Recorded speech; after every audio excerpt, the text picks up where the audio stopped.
네, 감사합니다. 오늘 주신 하나님 말씀은 누가복음 17장 11절에서 19절까지 말씀입니다. 신약 124페이지 누가복음 17장 11절에서 19절까지 말씀입니다.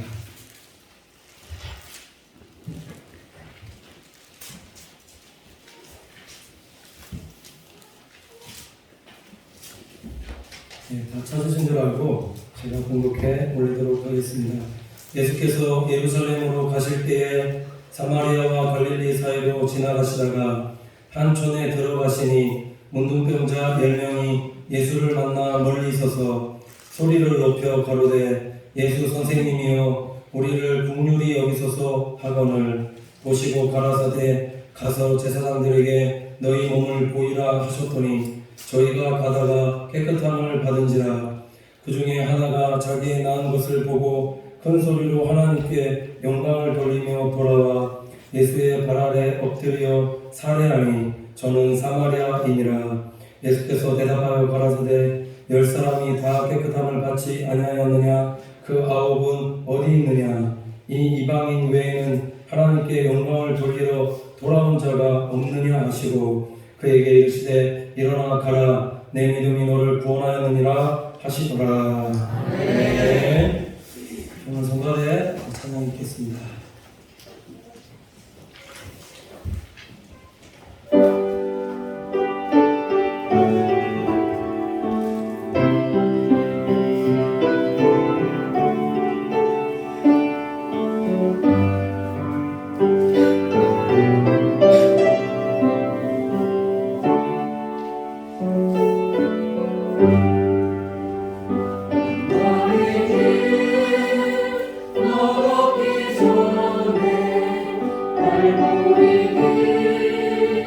너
도와주셨으면 하겠습니다. 자, 우리 옆에 분 보시면서 인사하고 말씀 듣도록 하겠는데, 사랑하고 축복합니다. 잘 오셨습니다. 잘되고 활동할 것입니다.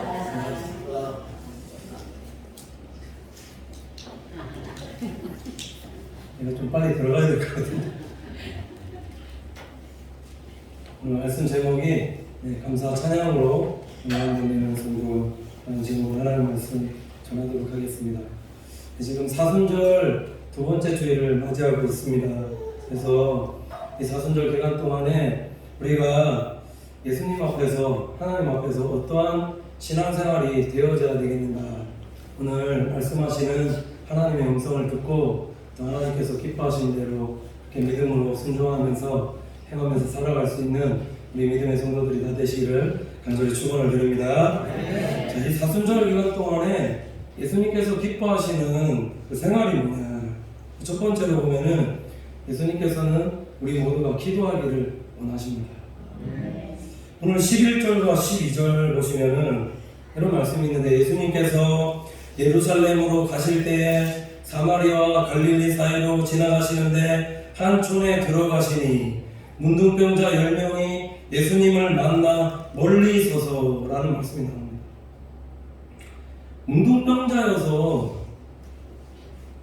일단은 문둥병자 생각하면 좀 힘들지 않았겠습니까? 멀리 서서라는 말이 그냥 이 단어만 봐도 이 문둥병자가 얼마나 그 10년 가운데 정말 힘들고 어렵고 그렇게 정말 불쌍하게 어렵게 그렇게 살았는지가 느껴지는 말씀인데, 예수님을 만났는데도 불구하고 가까이 갈 수 없었다는 사실이 얼마나 힘들었겠느냐는 거죠. 우리하고는 다르죠. 우리는 얼마나 지금 성전에 와서 예수님 눈에 보이지 않지만 내가 믿음으로 예수님 만난다고 이렇게 고백하며 살아가고 있습니까? 근데도 불구하고 지금 10명은 예수님께서 만나주셨는데도 불구하고 가까이 갈 수 없었다. 왜 가까이 갈 수 없었다 얘기하고 있냐면, 구약의 율법으로 하면은 부정한 자들이었고 죄인들이었기 때문에 율법의 잣대로 비교해 봐도, 들이대 봐도 죄인들이고 예수님 앞에 갈 수조차 없는 사람들이었다. 뿐만 아닙니다. 사람들에게도 문둥병자라는 이유 때문에 얼마나 힘들고 어려웠느냐는 거죠. 옛날에 제가 본 그 사극 중에 허모 그 사극이 있었는데, 거기에 이렇게 문둥병자들이 아니면 돌림병이 들게끔 되면 그 걸린 사람들은 사람들이 어떻게 하겠습니까?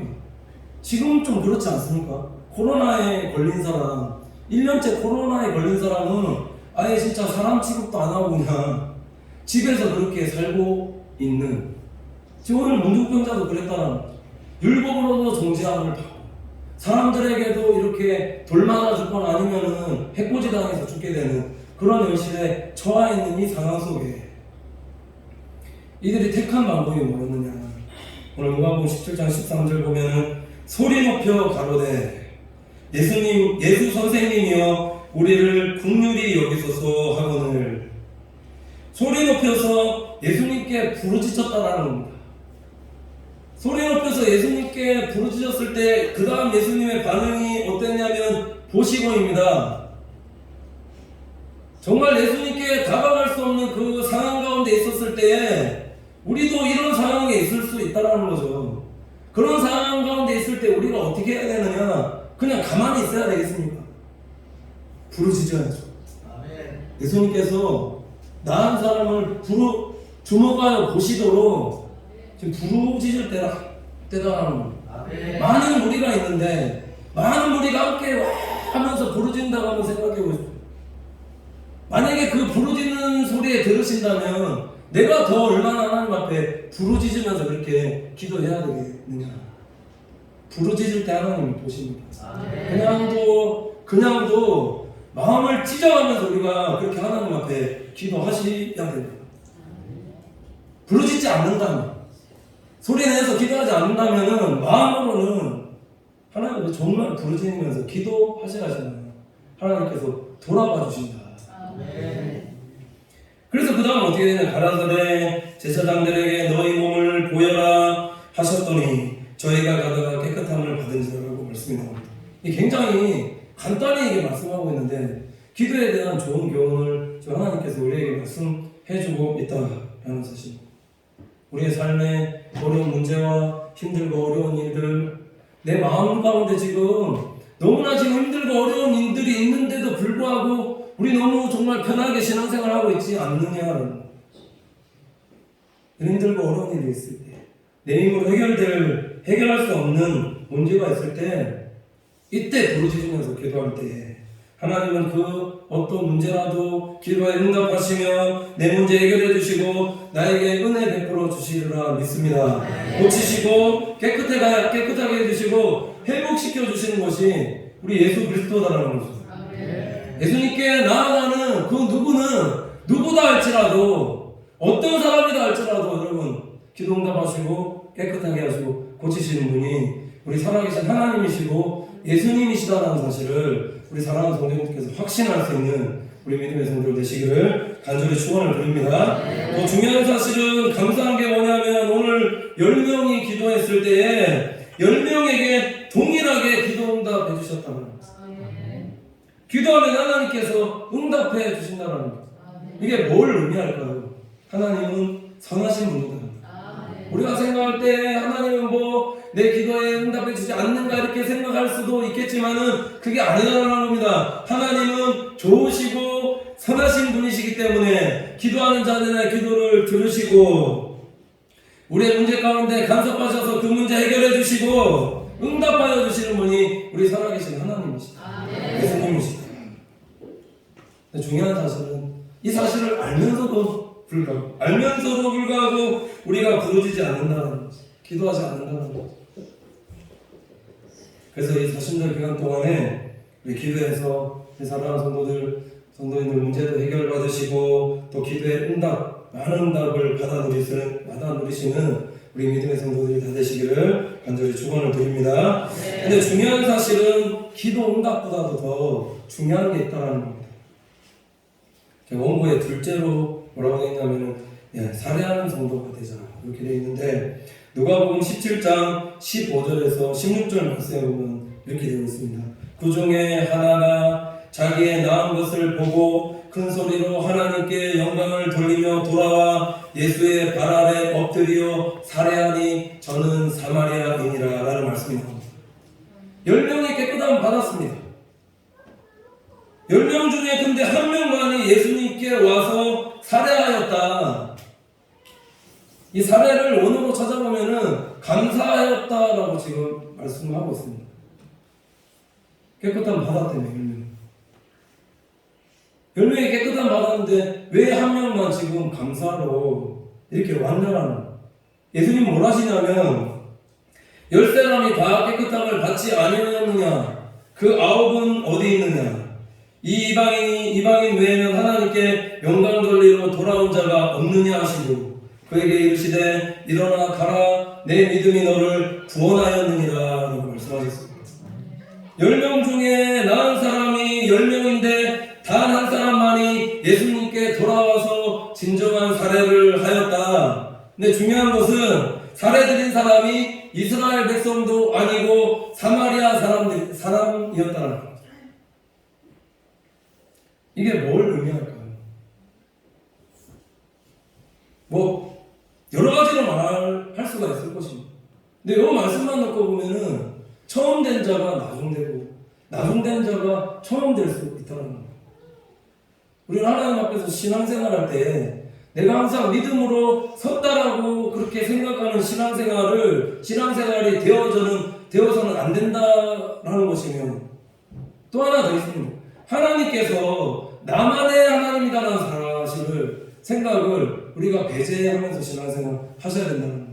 이 말씀의 의미는 나만의 하나님이다 생각하고 내 기도에만 응답해 주신 하나님이다 생각하신다면 우리의 신앙생활이 정말 율법적인 신앙생활이 될 수 있다는 겁니다. 그래서 나 아닌 다른 사람을 정죄하고 판단하고 그렇게 할 수 있는 사람이 되어질 수 있다는 겁니다. 오늘날로 한번 생각해보면 이렇습니다. 10명이 나음을 받고 치유받고 고침받았습니다. 다르게 말씀드리면 구원받았다는 거죠. 근데 그 9명이 어디 갔냐는 겁니다. 성경에 9명이 어디 갔는지 지금 나와 있지가 않습니다. 근데 그 중에 한 명이 사레아로 돌아왔는데 그곳이 어디였느냐? 오늘 16절 말씀을 보면은 예수의 발 앞에 엎드려 이렇게 말씀하고 있습니다. 유대인들은 어디에 갔는지 모르겠지만 사마리아인만이 돌아와서 예수의 발 앞에 엎드렸다는 것은 성전에 와서 예수님의 보좌 앞에서 십자가 앞에서 예수님께 눈물 콧물 흘리며 진정으로 자신이 나은 것에 대한 구원에 대한 진정한 사례를 하나님께 올려드리고 있다는 겁니다. 이게 굉장히 길게 말씀을 드렸는데 이것을 줄여서 말씀드리면 이게 예배다라는 겁니다. 이 감사 예배와 기도를 예수님께서 받으신다는 거죠. 우리가 기도할 때 기도 응답을 받는 것도 중요합니다. 근데 그건 우리가 중요한 것이고 예수님께서 더 중요하게 생각하는 것은 우리가 기도 응답을 받은 이후에 우리가 어떠한 삶을 살기를 원하시는가, 감사한 마음을 가지고 하나님 앞에 와서 하나님을 예배하고 하나님께 영광 돌리는 그 이후의 삶을 하나님께서 더 원하시고 기뻐하신다는 겁니다. 구원받은 이후에 성도의 감사한 마음으로 하나님께 예배드리는 그 예배자의 삶을 하나님께서 더 기뻐하신다는 거죠.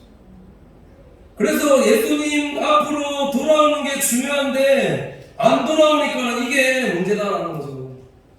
이것을 이사야가 뭐라고 말씀하고 있냐면 이사야서 1장 12절 말씀에 이렇게 말씀하고 있습니다. 너희가 내 앞에 보이러 오니 그것을 누가 너희에게 요구하였느뇨. 요 말씀만 놓고 보면은 우리의 신앙생활이 형식이 되어서는 안 된다는 거예요. 내 마당뜰만 밟을 뿐이라 라는 것은 하나님께 감사한 마음은 있는데 삶이 연락되지 않는다는 거죠. 다시 설명드려보겠습니다. 감사한 마음으로 하나님 앞에 와서 예배 드립니다. 근데 나가서 그 이후에 삶이 없다라는 거죠. 그래서 뭐라 말씀하시냐면은 13절 보면 헛된 재물을 다시 가져오지 말라. 너무 길어서 생략합니다. 그 뒤에 보면 성회와 아울러 악을 행하는 것을 내가 견디지 못하겠노라. 성회라는 것은 예배죠. 예배 드리고 나서 아울러 악을 행하는 것을 내가 견디지 못하겠노라. 이렇게 말씀하시고 16절 하반절에 보면 뭐라 말씀하시냐면 너희 악업을 버리며 악행을 그치고 행실은 그대로이면서 하나님께 드리는 제물은 가지고 온다라는 것. 다시 말씀드리면 삶이 일치하지 않고 하나님께 예물만 가지고 와서 하나님께 드리라 하니까 하나님께서 지금 뭐라 말씀하시냐면 하나님께서 이 예물 이거 드린 거 흥양하지 않는다 말씀하신다는 거예요. 그럼 우리가 어떻게 해야 되는 거예요? 그래서 17절에 이렇게 나왔습니다. 선행을 배우며 공의를 구하며 학대받는 자를 도와주며 고아를 위해서 신원하며 가부를 위해서 변화하라 하셨느니라. 굉장히 길게 말씀을 드렸는데 이게 뭐냐면 삶이다라는 거죠. 삶. 감사한 마음의 예배와 우리들의 삶 속에 감사한 마음의 삶을 살아가는 겁니다. 구원에 합당한 열매를 맺어라라는 거죠. 근데 이게 없다라는 거예요. 예배에 감사한 마음이 없으니까 삶으로 자꾸 나쁜 행실로 그래서 이어지게 되어진다는 거죠. 이게 중요하다는 겁니다. 기계 말씀드렸는데 이거를 두 자로 줄이면 네 자로 줄이면 종교생활이다라고 할 수 있더라고요. 갈라디아서 5장 20절에 이렇게 말씀하고 있는데 육체에 이른 전자가 말씀하시면서 우상숭배와 술수와 원수 맺는 것과 분쟁과 시기와 분냉과 당제는 것과 불량과 이단과 이렇게 말씀한다는 거죠. 예배 드릴 때 진정으로 감사한 마음으로 하나님 앞에 드리는 예배 생활이 없게끔 되어지면 우리의 신앙생활이 종교적이고 형식적인 신앙생활이 되어지며 그 신앙의 은혜가 없기 때문에 우리의 삶으로 어떻게 나타나게 되어지느냐, 우상 숭배를 하게끔 되어지며 그 다음에 뭐냐면 원수 맺는 것입니다.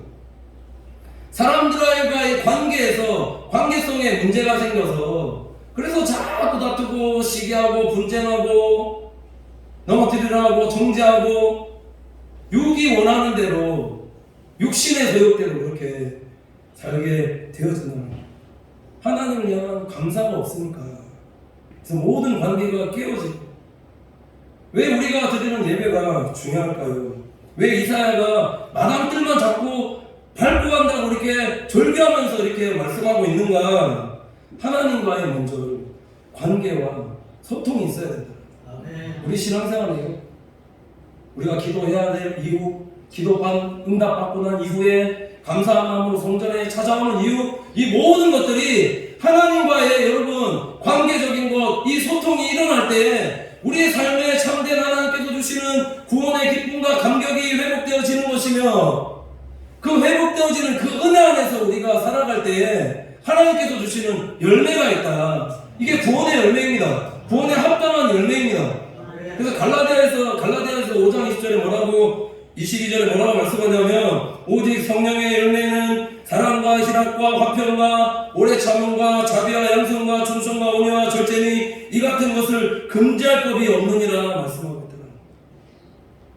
전제가 감사한 마음으로 예배드립니다. 이게 없으면 우리 신앙생활이 종교적이 되고 율법적이 되고 형식적이 되어서 육체의 일들을 따라서 그렇게 사는 삶을 교회뿐만 아니라 세상 속에서도 그렇게 살게 되어지는 예배 드리는 마당들만 밟고 간다라는 거죠. 구원에 대한 감격이 없습니다. 감사가 없습니다. 예배 드릴 때 9명의 문둥병자처럼 이 성전에 나와도 진정한 그 감사가 있느냐라는 겁니다. 9명의 문둥병자는 사마리아에 있는 한 명이었지만 문둥병자는 9명이었습니다. 어떤 사람이었다라고 얘기하면 유대인입니다. 유대인. 소위 하나님이 우리만의 하나님이라고 고백하는 유대인에게 왜 이 감사가 없었느냐라는 거죠. 하나님이 우리 하나님이고 나와 함께 하신 하나님이라는 그 어떻게 보면은 교만입니다. 착각 속에 무뎌진 거죠. 신앙생활이 무뎌지면 안 된다는 거죠. 신앙생활이 무뎌지게끔 되면 하나님을 향한 감사의 마음이 없어지게끔 되고, 감사한 마음으로 드려지는 예배가 되어지지 못하기 때문에, 그래서 우리가 하나님께서 기뻐하는 신앙생활로 살아갈 수가 없다는 거죠. 우리 신앙생활의 출발이 무엇이 되어야 되는가?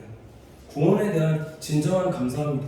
예수 그리스도께서 내 모든 죄와 허물을 사하여 주시고 나를 자신에서 십자가 위에 죽으시고 나를 하나님의 자녀 삼아 주셨다라는 이 구원에 대한 진정한 감사가 있을 때에 비로소 우리 신앙생활 안에 이런 하나님께서 예배하신 신앙생활의 열매를 맺게끔 되어진다. 이렇게 말씀하고 있다는 거죠. 이게 무뎌지는 신앙생활이 되어서는 안 된다는 겁니다. 이 사순절 기간 동안에 우리 사랑하는 성도님께서는 신앙생활이 무뎌지지 않아하고 구원에 대한 진정한 감사로 하나님 앞에 영광을 돌리며 살아가는 믿음의 성도들이 되셔야 된다는 겁니다. 중요한 사실은 근데 이겁니다. 자, 9명이 10명의 기도 응답을 받았습니다. 근데 이 9명의 유대인들은 문둥병을 고침받았지만 성경이 말씀하고 있는 것은 뭐냐라는 것, 더 중요한 건 이겁니다. 그들의 육신은 치유되고 고침을 받았지만 그들의 영혼은 진정으로 구원받을 수 없었다는 거죠. 그 사실을 예수님께서 사례하러 돌아온 사마리아인을 향해서 말씀하셨는데 오늘 19절 말씀에 보면 이렇게 말씀하고 있습니다. 그에게 이르시되 일어나 가라 내 믿음이 너를 구원하였느니라 하시더라. 감사가 곧 믿음이라는 것이고 진정한 감사가 우리의 영혼을 구원에 이르게 하신다. 그래서 시편 50편 23절에 이렇게 말씀하고 있습니다. 감사로 제사 드리는 자가 나를 영화롭게 하나니 그의 행위를 옳게 하는 자에게 내가 하나님의 구원을 보이리라. 감사로 제사 드리는 자가 하나님을 영화롭게 하는 것이고 그것이 하나님 보시기에 성도의 옳은 행위이다. 그렇게 하는 성도를 감사할 수 없는 상황 가운데서 하나님께서 구원하여 주신다. 빼내어 주신다. 그렇게 말씀하고 있다는 거죠. 신앙생활이라는 것은 이 삶처럼 되어져야 된다. 감사할 수 없는 상황 속에서도 내가 감사했을 때에 하나님께서 나를 어떻게 구원해 주시고 나를 그 상황 속에서 건져 주시는가를 경험할 수 있는 우리 성도들이 되셔야 된다는 겁니다. 그게 신앙생활이다. 하루하루 이 삶을 맛보아 알아야 된다. 여호와를 경외하는 삶은 하나님이 내 삶 속에서 어떻게 간섭하시고 역사하시고 도와주시고 있는가를 우리가 하루하루 체험하면서 살아가는 신앙생활이 되어져야 된다. 그 생활이 되어졌을 때 구원받은 감격만으로도 기뻐서 감사한데도 불구하고 하나님께서 나를 늘 목자 되어 주셔서 나를 실만한 물가 푸른 초장으로 인도해 주시는 건 내가 늘 경험한다라고 생각해 보십시오. 그럼 내 신앙생활이 얼마나 더 행복하고 감사하겠습니까? 그게 신앙생활입니다. 교회 생활도 그런 마음으로 신앙생활하고 그런 마음으로 늘 감사한 마음으로 신앙생활하게 되어졌을 때 우리의 모든 신앙생활뿐만 아니라 사회생활도 직장생활도 뭐 다른 어떤 일들도 그게 잘 되어지고 형통케 하나님께서 해주시는 겁니다. 정말 어떤 일을 만나도 감사하는 삶을 사는 성도가 되어라. 다르게 말씀드리면 하나님에 대한 진정한 감사가 우리의 삶에 있을 때 하나님께서는 우리의 삶에 늘 기적이 일어나게끔 그렇게 하신다는 거죠. 예수님께서 보시면 공생에 사역하실 때 기적을 일으키셨을 때 예수님께서 꼭 무엇을 하셨냐면 하나님에 대한 감사하셨다는 겁니다. 요한복음 11장 41절에서 44절까지 말씀을 이렇게 말씀하고 있는데 제가 읽어보면 이렇습니다. 죽은 나사로를 살리실 때 어떻게 하셨냐면 돌을 옮겨 놓으니 예수께서 눈을 들어 우러러 보시고 가라사대 아버지여 내 말을 들으신 것을 감사하나이다. 항상 내 말을 들으시는 줄을 내가 알았나이다. 그러나 이 말씀을 하옵는 것은 둘러선 무리를 위함이니 곧 아버지께서 나를 보내신 것을 저희로 믿게 하여 함이니이다. 이 말씀하시고 나사로야 나오라 부르시니 죽은 자가 수족을 배로 동이내로 나오는데 그 얼굴은 수건에 쌓였더라. 예수께서 가라사대 풀어놓아 다니게 하라 하시니. 이 말씀이 무엇을 의미하냐는 거예요. 죽을 것 같은 일, 도저히 내 힘으로 해결할 수 없는 일들을 만났다 할지라도 하늘을 우러러 감사하기도 할 수 있는 우리 성도들이 되시기를 간절히 축원을 드립니다. 간절히 이렇게 하늘을 우러러 이렇게 정말 죽을 것 같은 일, 힘든 일, 내 힘으로 해결될 수 없는 일을 만났다 할지라도 하늘을 우러러 하나님 이를 해결하여 주시옵소서, 은혜 베풀어 주시옵소서, 내가 이런 상태에 있지만은 하나님 정말 감사를 드립니다, 영광을 받아 주시옵소서 하면 예수님께서 그렇게 했을 때 어떤 기적이 일어나냐면 죽었던 나사로가 살아났습니다. 이게 지금 예수님께서 뭐라 말씀하시면 뭐냐면 이 말씀을 하옵는 것은 둘러선 무리를 위함이니 곧 아버지께서 나를 보내신 것을 저희로 믿게 하려 함이니. 하나님께서 그 행하시는 일을 보고 그대로 따라하게끔 하기 위해서 예수님께서 나사로 살리실 때 감사하기도 하시면서 나사로를 살려내셨다는 겁니다. 예수님께서 그렇게 하셨으니 우리도 힘들고 어려운 일, 죽을 것 같은 일들이 있을 때 하늘을 우러러 한번 감사기도 해볼 수 있는 우리 믿음의 성도들 되시길 간절히 축원을 드립니다. 그러면 하나님이 그 기도 응답하시고 그들을 해결하여 주신다. 왜 이런 기도에, 감사 기도에 능력을 주셨는데도 불구하고 왜 예수 그리스도의 이름으로 기도하시지 않느냐라는 겁니다. 기도하면 하나님께서 이런 문제도 해결해 주시는데 내 작은 사소한 문제 그거 하나님께서 해결해 주시지 않겠느냐라는 겁니다. 우리 먹고 사는 일 가운데도, 먹고 사는 작은 일에도 우리 사랑하는 성도님께서 감사하기도 하셔야 됩니다. 마태복음 14장 19절에서 20절 말씀에 보면은 무리를 명하여 잔디 위에 앉히시고 떡 5개와 물고기 2마리를 가지사 하늘을 우러러 축사하셨다라는 것은 감사기도 하셨다라는 것. 감사기도 하시고 떡을 떼어 제자들에게 주시매 제자들이 무리에게 주니 다 배불리 먹고 남은 조각을 12바구니에 차게 거두었으며 먹은 사람은 여자아이 외에 5,000명이었더라. 이게 또 뭘 의미하는 거야? 먹고 사는 문제 가운데 힘든 일이 생겼어. 때 그때 가운데도 하늘을 우러러 자꾸 땅 바라보면서 신앙생활 하지 마시고 먹고 사는 일, 뭐 직장생활에 다른 어떤 일에 문제 생겼을 때 자꾸 땅 바라보면서 어떻게 해결할까 그렇게 하지 마시고 하늘을 우러러십시오. 하늘 우러러 감사하기도 하시고 하나님께서 이렇게 나를 힘들게 하고 그렇게 하시는 이유가 있을 거야 그렇게 생각 하늘 바라보고 감사하기도 하시네요. 지금 하나님께서 어떤 기적을 일으키셨냐면 무리가 앉아 있었는데 5,000명이나 먹이셨는데 그 차고 남은 광주리가 12광주리가 되었더라. 이게 하나님께 기도하는 성도들의 신앙생활의 모습이 되어져야 된다는 거예요. 이게 어떤 의미냐? 기적이 일어나는 것이 먼저가 아니라 우리 신앙생활에 감사가 먼저 있어야 된다는 거예요.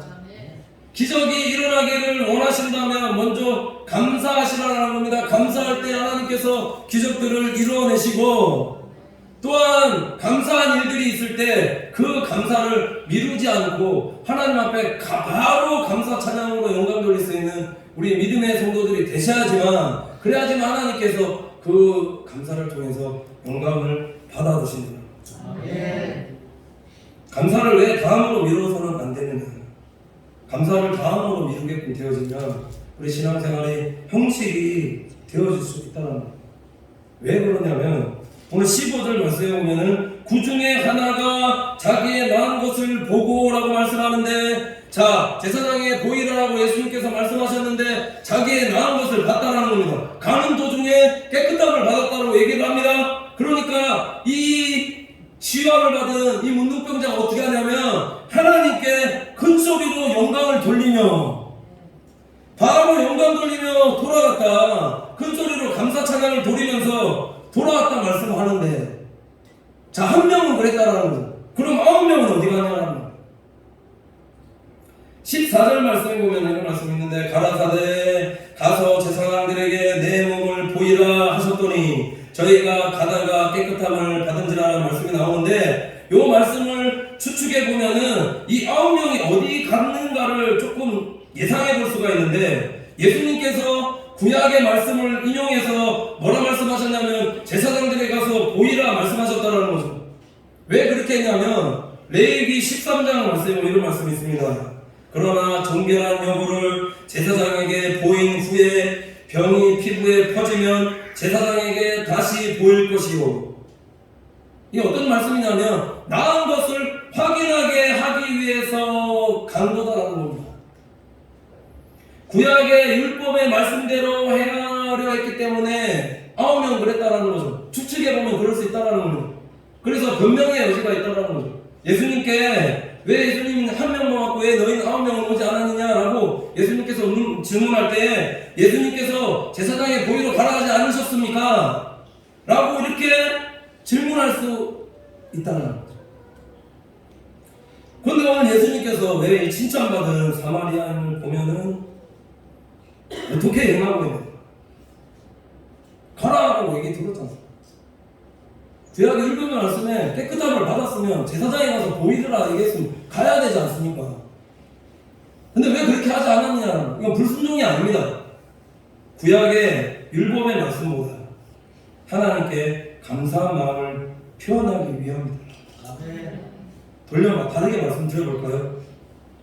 9명의 문둥병자들은 감사한 마음을 하나님께 먼저 전하는 것이 아니라 제사장에게 먼저 보이는 겁니다. 제사장에 보여서 그 다음에 깨끗함이 확인이 되면 그 다음이 어떻게 하느냐? 구약의 제사대로 예배드리겠죠. 황소나 다른 물질이나 아니면 다른 어떤 것들을 가지고 그 감사한 마음을 표현하려 했을 거다라는 거예요. 9명은 그랬다는 거죠. 그럼 1명은 그래 하지 않아요. 이걸 좀 다르게 말씀드리면 율법이 먼저냐 믿음이 먼저냐? 믿음이 먼저라는 거죠. 11조도 마찬가지입니다. 아브라함이 11조를 하는데 장세기 보면 멜기세덱에게 축복하면서 아브라함이 11조 드렸어요. 축복하거든요. 11조 하라는 말씀이 어디 나오면 레위기 말씀에 나오고 한참 뒤에 나오는데 율법의 말씀이 한참 뒤에 나오는데 왜 아브라함은 먼저 11조를 드렸느냐? 믿음이다. 하나님께 감사한 마음이 있어서 그 마음 표현하기 위해서 율법이 있기 전부터 하나님께 감사한 마음 가졌기 때문에 그래서 믿음으로 드렸다. 그래서 하나님께서 그거 연락하셨더라고요. 예물보다 우리의 감사한 마음이 먼저다라는 거죠. 그렇다고 지금 제가 말씀드리는 것이 율법이 중요하지 않다라고 말씀드리는 것이 아닙니다. 항상 우리가 신앙생활 할 때는 믿음으로 하는 것을 하나님께서 기뻐하신다라는 거죠. 형식이 아니라 뭔가 하라고 해서가 아니라 형식이라는 것은 형식주의고 하라고 해서 하라는 것은 하는 것은 율법주의일 수 있다라는 겁니다. 하나님은 어떤 마음을 원하시느냐? 자원하는 마음입니다. 자원하는 마음으로 드릴 때 하나님께서 그 예물 받으시고 기뻐하신다라는 거죠. 출애굽기에 성막을 만듭니다. 하나님이 눈에 보이지 않기 때문에.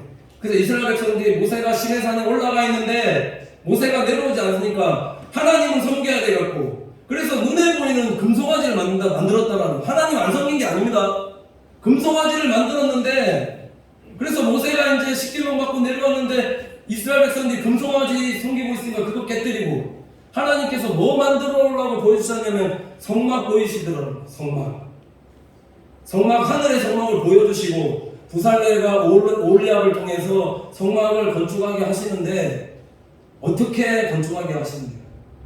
마음에 감동된 자가, 자원하는 자의 그 물질을 받으시고 그 물질 모아서, 그래서 언약궤 만들 때도 금으로 만들고 금으로 자원하는 마음을 하나님께서 받으신다는 거죠.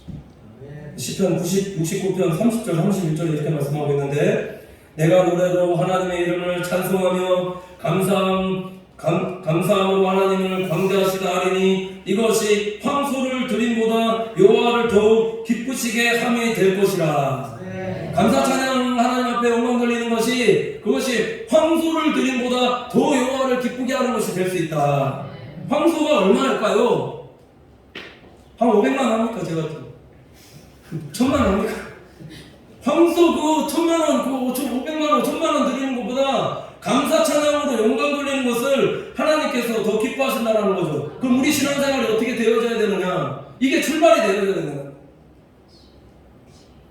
살해하러 돌아온 문둥병장 한 명이 어떻게 하면서 돌아왔더라고 말씀하고 있냐면 15절 보면은 큰 소리로 하나님께 영광을 돌리며 돌아와입니다. 감사한 마음이 들었을 때 바로 하나님 앞에 감사 찬양 영광 돌리면서 하나님 앞에 돌아와서 예수의 발 앞에 엎드렸다. 예수님께서 그 예배 받으셨다. 그래서 우리 신앙생활은 구원받은 그 감격에 감사하며 황소 드리는 것보다 더 큰 소리로 감사 찬양으로 영광 돌릴 수 있는 우리 신앙생활이 되어져야 된다는 겁니다. 교회는 찬양이 넘치는 곳이 되어야죠.